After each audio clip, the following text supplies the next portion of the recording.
A man comes down out of the southern hills, a shepherd, a nobody, a herder of sheep and a tender of fig trees, with no rank and no priesthood and no business being there at all, and he walks into the great national shrine of his people at the very height of a holy festival, and he opens his mouth, and he tells the crowd of worshippers that God is disgusted by everything they are doing.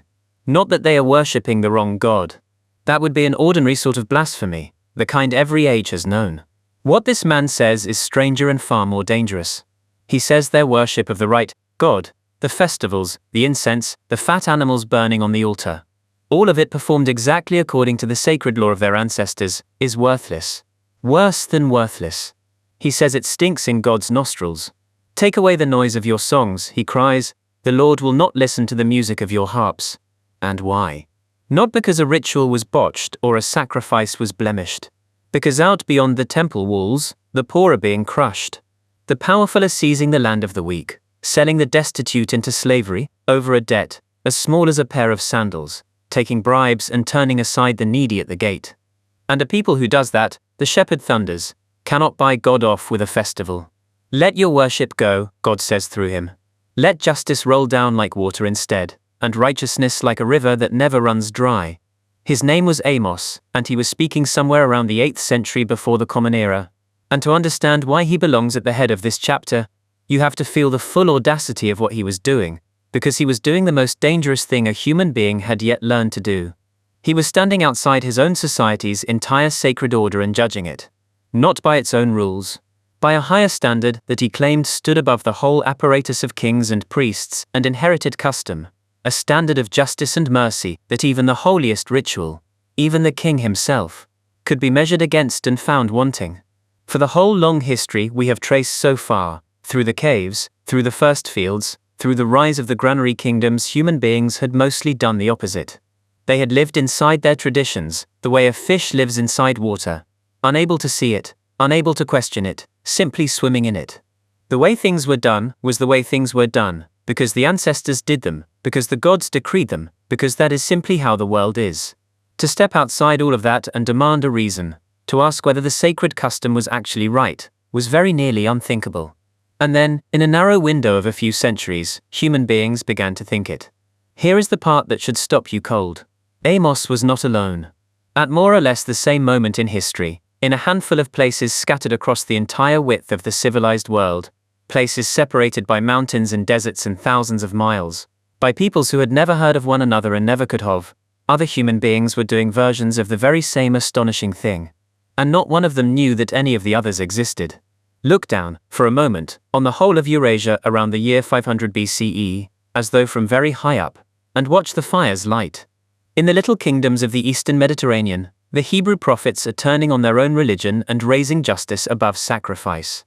Far to the east, in the valley of the Ganges, a prince who has walked away from his palace is sitting beneath a fig tree, working out from the inside a complete diagnosis of human suffering that will ask nothing of any god. In China, a failed and wandering official named Confucius is going from court to court, all but ignored, teaching a handful of devoted students that a good society can only be built out of individuals who have first made themselves good. On the coast of Asia Minor, in the Greek trading city of Miletus, men are staring at the sea and the stars and proposing, for the first time in recorded history, that the world can be explained without gods at all. That behind the whole shifting spectacle there might lie a single, findable, natural principle. And none of them is comparing notes. There is no conference, no shared library, no traveling sage carrying the news from one to the next. A Greek in Miletus has no idea that Confucius exists. The Buddha has never heard the name of any Hebrew prophet. The whole span from Athens to the Ganges is, for these purposes, a set of sealed rooms.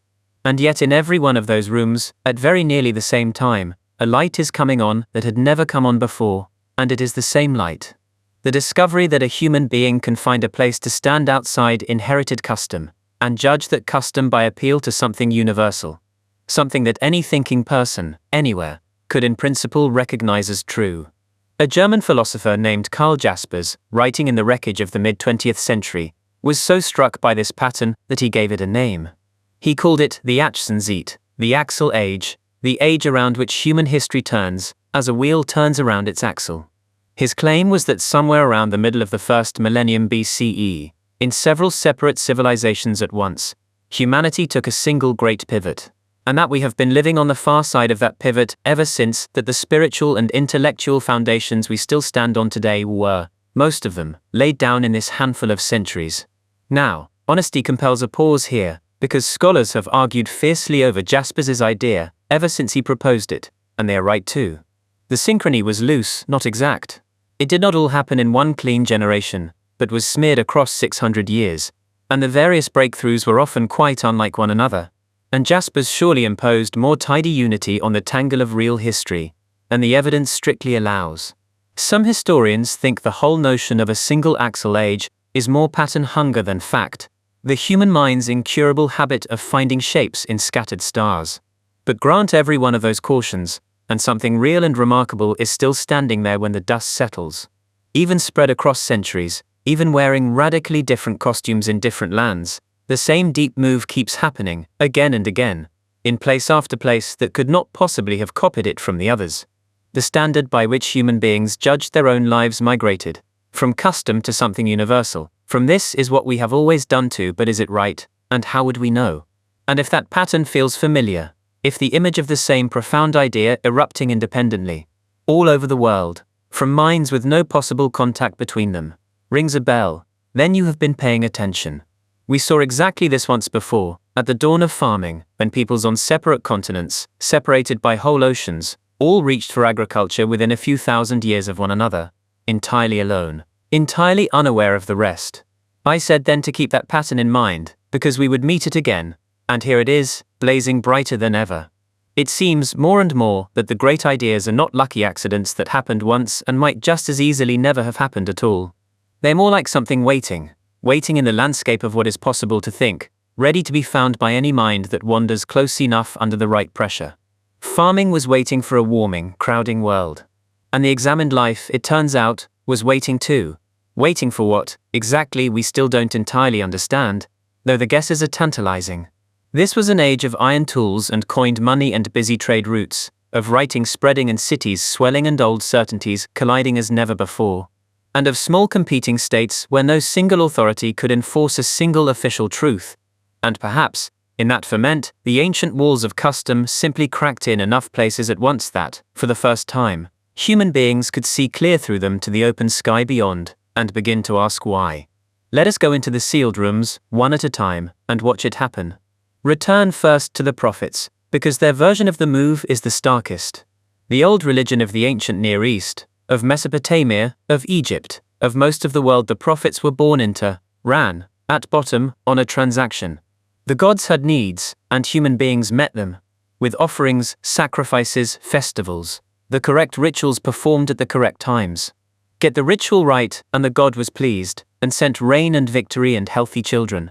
Get it wrong, and disaster followed. Religion was, in large part, a technology for managing the powers, a way of keeping the divine machinery running smoothly. What it was emphatically not, was a system of ethics. The gods of the old world were not especially moral. They were powerful, and dangerous, and demanding, and you served them the way you'd tend a fire that could warm you or burn your house down. What the Hebrew prophets did, Amos and Isaiah and Jeremiah and the rest, across the 8th to the 6th centuries BCE, was to detonate that entire arrangement. They declared that their God did not want the transaction, that the sacrifices and festivals, offered by hands stained with injustice, were not merely inadequate but actively repulsive to him. That what God actually demanded was not correct ritual at all but righteousness, justice for the poor, mercy for the weak, honest dealing, care for the widow and the orphan and the stranger who lived among them. In a single stroke, the whole meaning of the sacred was wrenched from the outer world of the altar to the inner world of the conscience, and from ceremony to morality. And crucially, they set this moral standard above every human power. The king was not the source of justice, the king was answerable to it, and could be denounced in God's name when he failed it. A transcendent standard now hung over the whole of society, kings and priests included. And no one at all, stood above it. Hold on to the piece of this that matters most for the long story of this book, because it is one of the great turning points in the widening of human care. Notice who the prophet's justice reaches.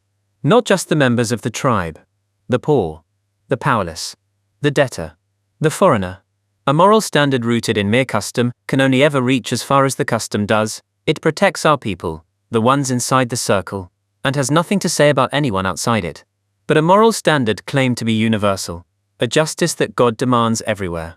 For everyone reaches, at least in principle, to every human being alive, including the ones who are not like you. This is the intellectual birth of an idea that will take thousands of years to grow to its full size, and that we are still fighting over today, the idea that the stranger counts. That a human being, simply as a human being, has a claim on your justice, whatever tribe or nation or faith they belong to. The prophets did not build the modern world of universal human dignity, but they planted its taproot, in the astonishing declaration that God cares more about how you treat a destitute foreigner than about how perfectly you perform the sacred rite.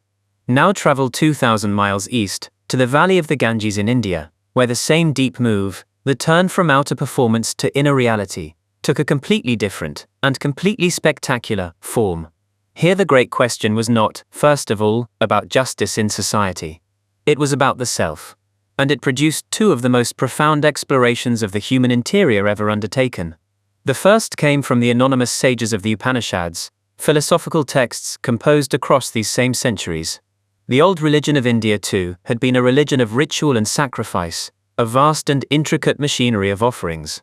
The Upanishadic thinkers turned away from all of it and went inward, hunting for what was truly real behind the shifting surface of a human life. Peel away the body, they said, which changes and ages and dies. Peel away the passing thoughts and feelings, which flicker and vanish. Peel away the ordinary everyday, the little self of name and personality, and go deeper, to a still point beneath all of it, the true self, which they called Atman.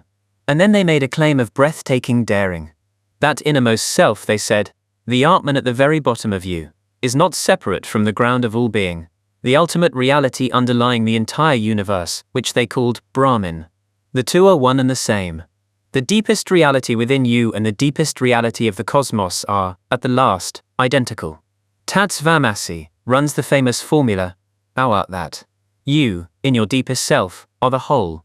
The universe is not something you are looking at from outside, it is something you are, gazing back at itself through the small window of a single life.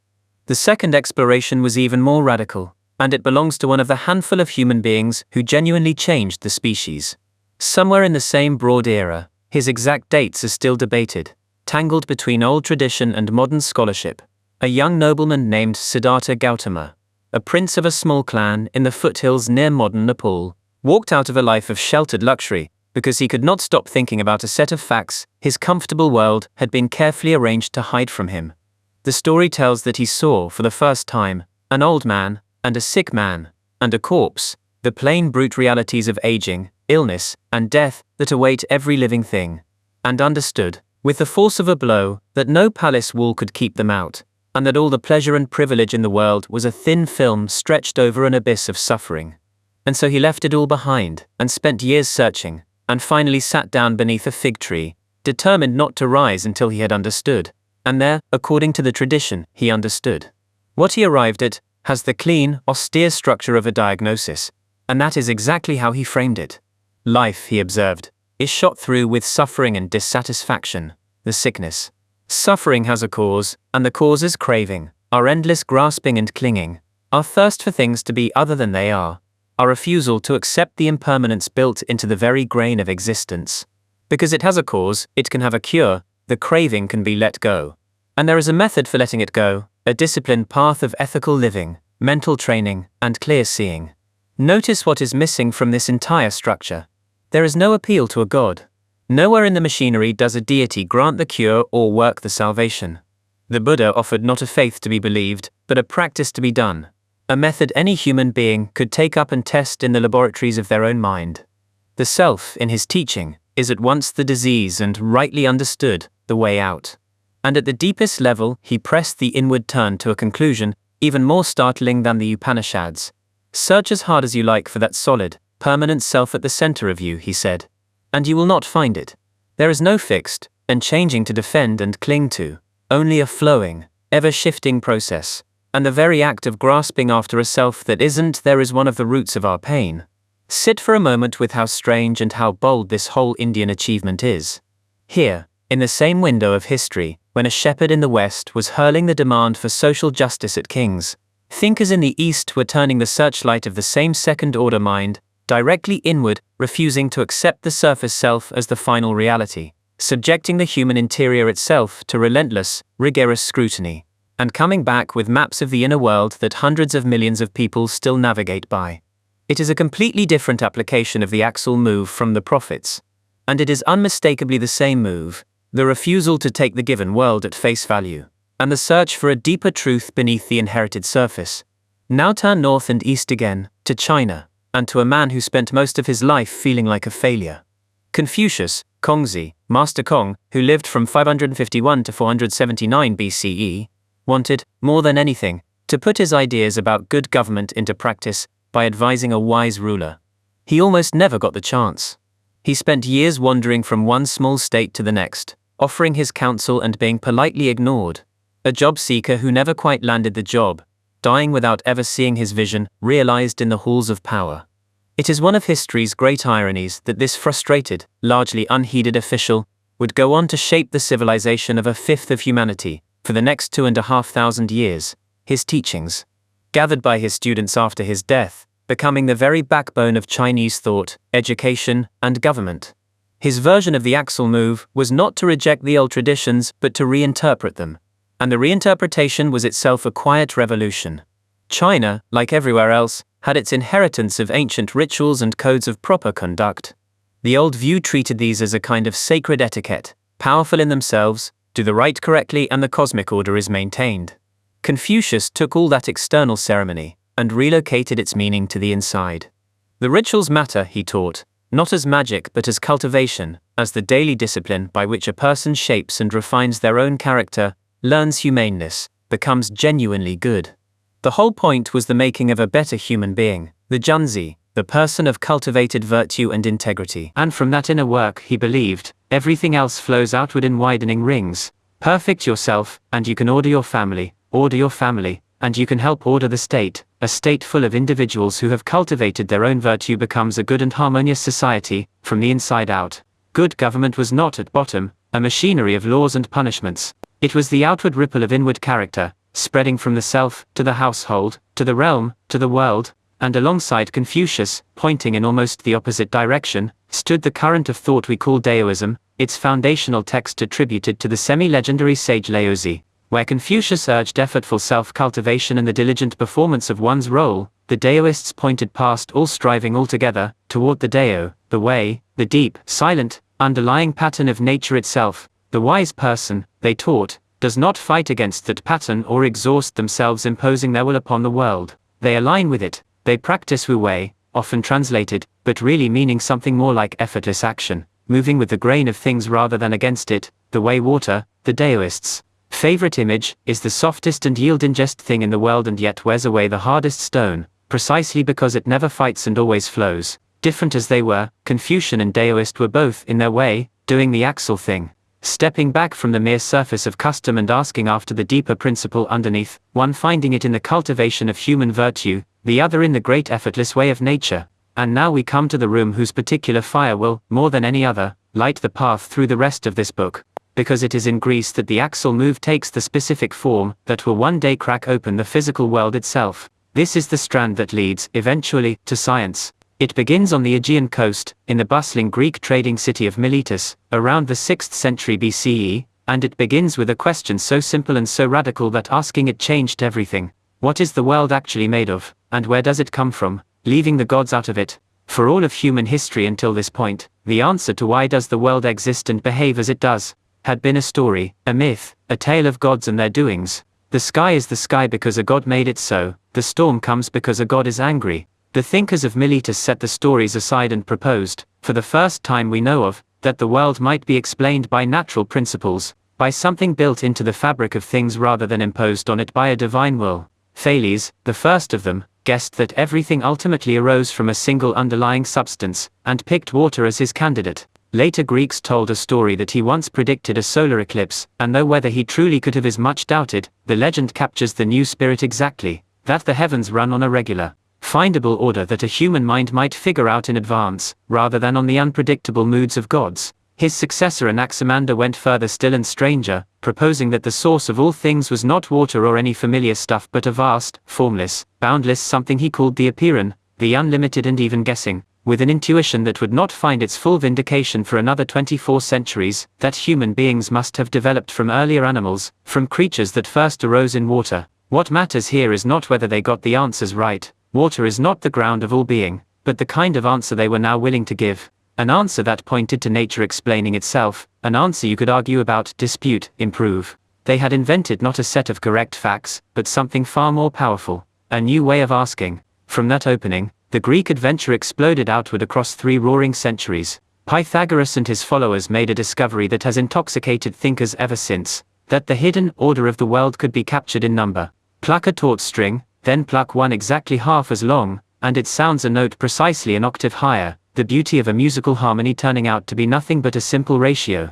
a matter of whole numbers. If music, that most ethereal of pleasures, secretly obeyed arithmetic, then perhaps everything did, perhaps number was the very language in which the universe was written, a suspicion that runs, unbroken, straight down through every chapter of this book to the equations of modern physics. Meanwhile 2 thinkers launched the first great argument over the deepest nature of reality itself. Heraclitus insisted that everything is flux, that all is ceaseless change and becoming. You cannot step into the same river twice, he said, because fresh waters are forever flowing past. Parmenides insisted on precisely the reverse, that change is an illusion, that true reality is one, whole, and utterly unchanging, and that our senses, which report a world of motion and multiplicity, are simply lying to us. It was philosophy's opening bell, and that argument, between the world as flow and the world as fixed being, between the evidence of the senses and the demands of reason, has never really ended. Then in Athens, the whole enterprise turned around and pointed itself squarely at human life, in the person of the man who may be the patron saint of this entire chapter,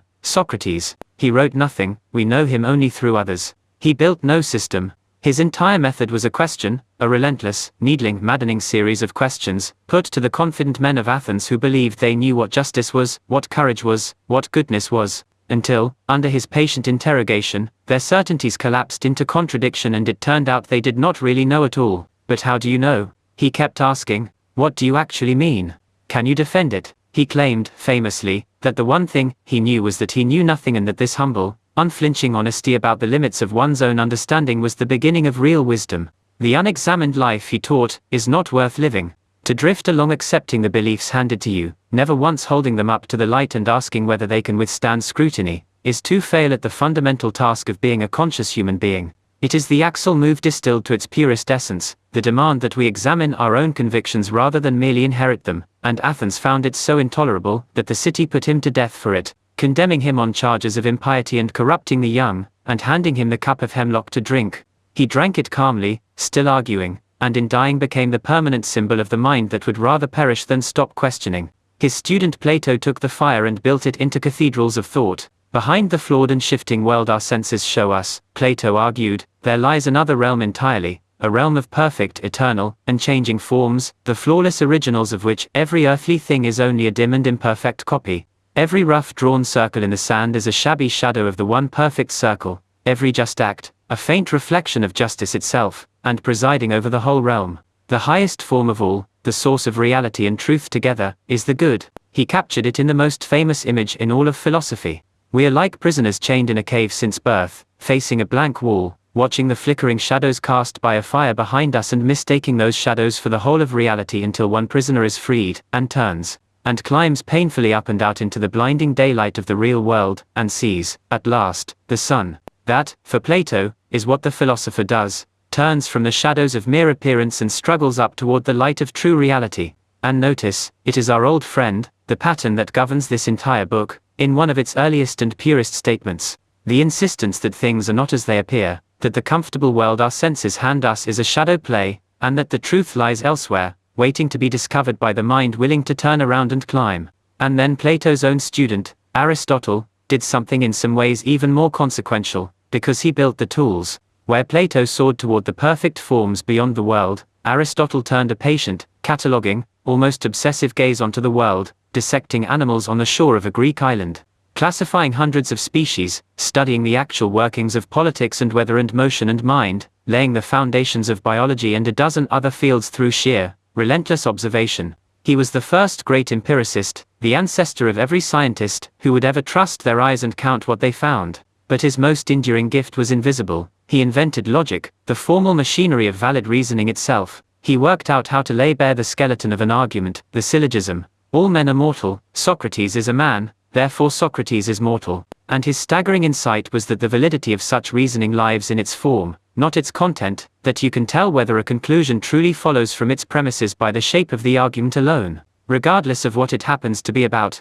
He had, in effect, discovered the rules of thought, a set of principles for distinguishing sound reasoning from nonsense that would stand, essentially unchallenged for the next 2,000 years. Which brings us to the figure, who stands at the very end of the Axial Age in the doorway of the next, and who achieved the thing this whole Greek adventure had been building toward. Euclid, working in Alexandria around 300 BCE, gathered up the scattered geometrical knowledge of the Greek world and organized it into a single, towering structure, his Elements, one of the most influential books ever written. And what he demonstrated in it was not, finally, any particular fact about triangles. It was something far deeper about the nature of truth itself. He began with a tiny handful of definitions and self-evident starting points, axioms, plain statements no reasonable person could dispute, like the whole is greater than the part. And then, step by careful step, using nothing but pure logic, he derived from those few obvious seeds an entire vast cathedral of geometry, hundreds of intricate theorems, each one proven with such airtight necessity that once you have followed the chain of reasoning, you cannot possibly deny the conclusion without contradicting yourself. This is the invention of the mathematical proof, and it is one of the supreme achievements of the human mind, because it is a form of knowledge unlike any other. It does not rest on authority, no priest or king or ancestor need vouch for it. It does not rest on faith, or on trust, or even on observation. It compels. Follow the steps, and the truth forces itself upon you, undeniable, eternal, the same for every mind in every land in every age. Truth at last, need not be merely asserted and believed. It can be demonstrated. Step back now from all 5 rooms, the prophet and the shepherd, the sages in the forest and the prince beneath the tree, the failed official and the followers of the way, the men of Miletus and Athens and Alexandria, and ask what, underneath all their glorious variety, they had in common. Because they had one thing in common, and it is the deepest new tool of thought our species had acquired since the invention of writing, and everything after depends on it. In every one of these civilizations, someone found a place to stand outside inherited custom, and judged that custom by appeal to something that rose above it. For the prophets, it was the will of a just and universal God. For the sages of India, the ultimate reality of Brahmin, or the clear light of an awakened mind. For the Chinese, the cultivation of virtue, or the deep pattern of the Dao. For the Greeks, reason itself, and the good, and the cold clean necessity of proof. Wildly different standards, but in every case a standard, something universal, held up against the merely given, the merely inherited, the merely customary. Philosophers have a name for the kind of thinking this requires, and it is worth learning, because it is the real prize of this whole chapter. It is called second-order thinking, thinking about thinking. Not just having beliefs, but stepping back and examining your beliefs. Not just following the practices of your people, but holding those practices up to a standard and asking whether they measure up. Not just judging, but judging your own judgments. The mind turning around to look at itself, the way that freed prisoner turned around in Plato's cave. It is the ability to climb up out of your own inherited world of assumptions, to find a vantage point above the water you have been swimming in, and to see it, for the first time, as water. As one particular way of doing things, which might be right or might be wrong, and which now, for the first time in human history, must actually justify itself. And with this new tool, the very nature of truth changed character. For all the ages before, truth had essentially meant what our people have always said, the wisdom of the ancestors, the way handed down, the story everyone knows. After the Axial breakthrough, truth became something that must be justified, demonstrated by proof, or defended by argument, or answered for before any rational person who has the nerve to ask. The 2 great questions of the age are really the 2 faces of a single revolution. There is Socrates in the marketplace, fixing you with his gaze and asking, "But how do you know?" And there is Euclid, at the end of his proof, answering, "Because it follows necessarily, and you cannot deny it." The question and the answer, the demand for justification and the machinery for providing it, together, they are the birth of the examined life, and of every form of rigorous human thought that would ever grow from it. Now fit this vast, sprawling age into the 2 great threads we have been following since the first page of this book, because it advances both of them, powerfully. Watch first, what happens to the circle of human care.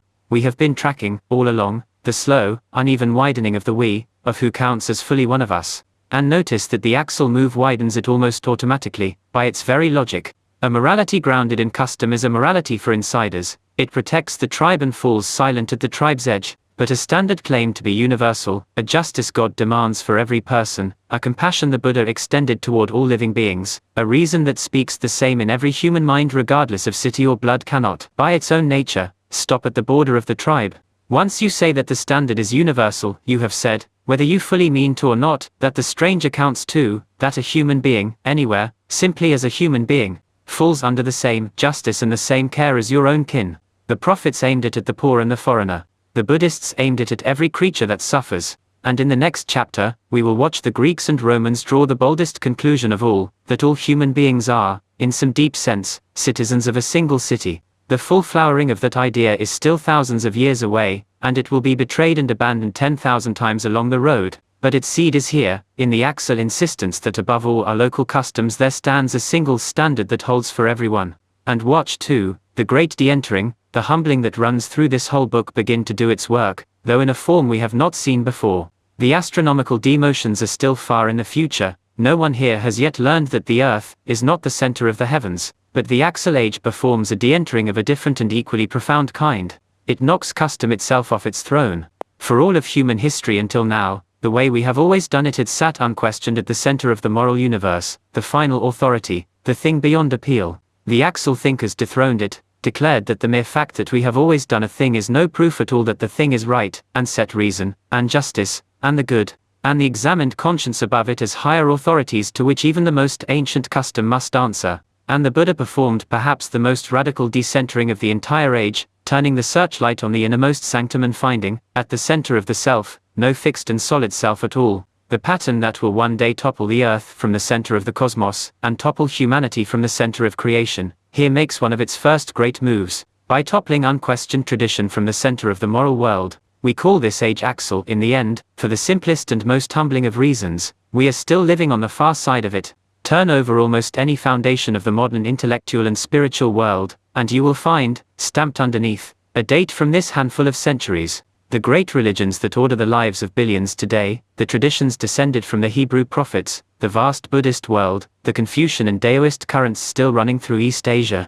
nearly all trace their lineage back to this window. The whole Western enterprise of philosophy and logic and mathematical proof, and the science that would eventually grow from it, runs straight back to Miletus and Athens and Alexandria. Even the basic conviction that there is such a thing as truth above local opinion, that some things are really right and others really wrong regardless of what any particular society happens to believe, is an Axial inheritance. These thinkers, scattered and unknowing, working in their separate sealed rooms 2,500 years ago, set the templates from which every later thinker would work, the templates we would build on, and argue with, and rebel against, but never quite escape.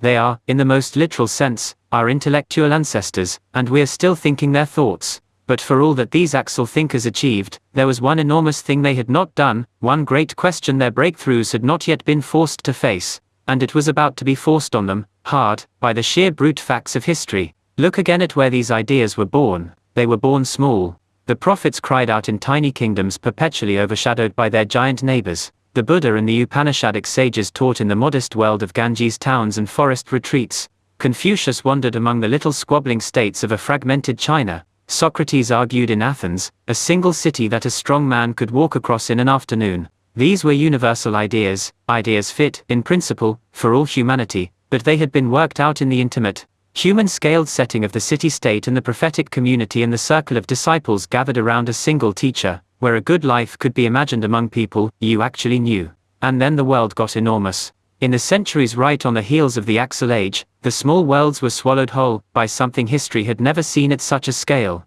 the vast, sprawling, multi-ethnic empire. The conquests of Alexander flung Greek civilization across the entire Near East in a single generation. In India, the Mauryan Empire rose to unite almost the whole subcontinent under one throne. In China, the warring states were finally hammered together into a single realm, and then organized by the mighty Han. And in the West, a small city on the Tiber began the long climb that would end with the whole Mediterranean world ruled from Rome. Suddenly there were empires spanning thousands of miles and tens of millions of souls, dozens of peoples, dozens of languages, dozens of gods, all thrown together under a single vast political roof. These sprawling new empires inherited the luminous ideas of the Axial sages, and immediately ran into a question those sages, in their small worlds, had never quite had to answer. How do you actually live well, and rule justly, in a world grown suddenly this enormous? What does the prophet's demand for justice mean, when the community is no longer a village, but an empire of millions of strangers? What does the good life look like when your neighbors are people whose language you cannot speak and whose gods you have never heard of? Can a single moral order, a single vision of the good, possibly stretch to cover a whole teeming world? The sages had found a place to stand outside custom. The empires now had to figure out how a human being could stand well inside a world without limits. That is where we go next.